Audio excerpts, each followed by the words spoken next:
சீனாவுல இறந்தவங்கள திருமணம் செஞ்சுக்கிற சடங்குகள் இன்னும் ஒரு சில இடங்கள்ல பின்பற்றி வருது. இந்த திருமணத்துக்கு பேரு பேய் திருமணம் அப்படின்னு அழைக்கிறாங்களாம். வாங்க இந்த வீடியோல இத பத்தி நம்ம தெரிஞ்சுக்கலாம். திருமணம் ஆகாம இறந்த 2 பேருக்கு திருமணம் செஞ்சு வைக்கிறாங்க.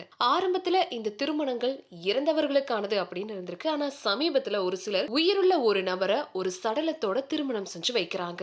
சோ இந்த கோஸ்ட் கல்யாணம் பாரம்பரிய கல்யாணங்கள போலவே வயது, குடும்ப பின்னணி இது எல்லாத்தையும் பாக்குறாங்களாம்.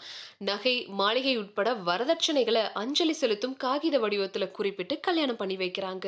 சோ இந்த கல்யாண விழாவுல மணமகன் மற்றும் மணமகளுடைய இறுதி சடங்கு மற்றும் விருந்துகள் கூட நடக்குதாம். இறந்தவங்களுடைய விருப்பம் நிறைவேறல அப்படின்னா தங்களுக்கு தீமை ஏற்படும் அப்படின்னு பல சீன மக்கள் நம்புறாங்க. இப்படி பேய் திருமணம் நடத்துவதன் மூலமா இறந்தவங்களை சமாதானப்படுத்துறதாவும் நம்புறாங்க. இந்த திருமணத்துக்கு பின்னாடி இருக்கிற பக்கங்கள் என்ன அப்படின்னு பார்த்தோம்னா பல வருஷங்களாவே சீனாவின் சில பகுதிகளில் இந்த சடங்குகள் உருமாற்றம் அடைஞ்சதா சான்றுகள் சொல்லுது. அதாவது உயிரோட இருக்கிற ஒருத்தர் ஒரு சடலத்தை கல்யாணம் பண்ணிக்கிறாரு. இந்த சடங்குல ஆபத்தான பக்கம் கூட இருக்கு. வியாபார நோக்கத்தோட சில கல்லறை கொள்ளையர்கள் இதை செய்யறதா அறிக்கைகள் சொல்லுது.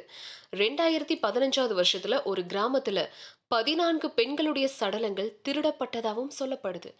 ஷான்சி மாகாணத்துல கல்லறை கொள்ளையர்கள் பணம் சம்பாதிக்கிறதுக்காக இந்த உடல்களை எல்லாம் திருடுறதாவும் கிராமவாசிகள் சொல்றாங்க. 2008 மற்றும் 2010 வருஷத்துல ஷாங்சியில பேய் திருமணங்களை பத்தி கள ஆய்வு மேற்கொண்ட ஷாங்காய் பல்கலைக்கழகத்தின் சீன துறை தலைவரான ஹூவாங் ஜிங்சுங் அப்படின்றவர் என்ன சொல்லியிருக்காருன்னா இத பத்தி ஒரு சடலத்தின் அல்லது ஒரு இளம் பெண்ணின் எலும்புகள் அதிக விலைக்கு விற்பனை ஆகிறதால இது போன்ற குற்றங்கள் நடக்கிறதா சொல்றாரு. இதனால சடலங்களை விற்பனை செய்யறது 2006ல தடை பண்ணிருக்காங்க. ஆனா இந்த கல்லறை கொள்ளையர்கள் இதுவரைக்கும் இந்த திருட்டை நிறுத்தாமே இருந்திருக்காங்க. ஷான்சி போன்ற சீனாவின் சில மாவட்டங்கள்ல கொலைகள் அதிகம் நடக்கிறதாவும் சொல்லப்படுதுங்க. அதுக்கு காரணம் நிலக்கரி சுரங்கத்துல அதிக எண்ணிக்கையிலான இளம் அல்லது திருமணமாகாத ஆண்கள் வேலை செய்யறாங்க.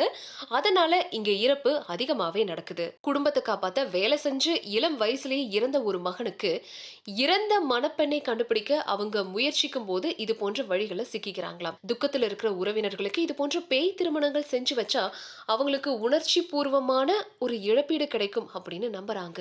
இந்த பேய் திருமணங்களுக்கு பின்னாடி இருக்கிற அடிப்படை காரணமே இறந்தவங்க அடுத்த ஜென்மத்துல அவங்களுடைய வாழ்க்கையை அப்படியே கண்டினியூ பண்ணுவாங்க அப்படின்னு நம்புறாங்க. அதனால வாழும்போது கல்யாணம் பண்ணல அப்படின்னா அவங்க இறந்ததுக்கு அப்புறமா கல்யாணம் பண்ணிக்கலாம் அப்படிங்கறத நோக்கமா கொண்டுதான் இந்த பேய் திருமண சடங்கே நடந்துட்டு இருக்கு.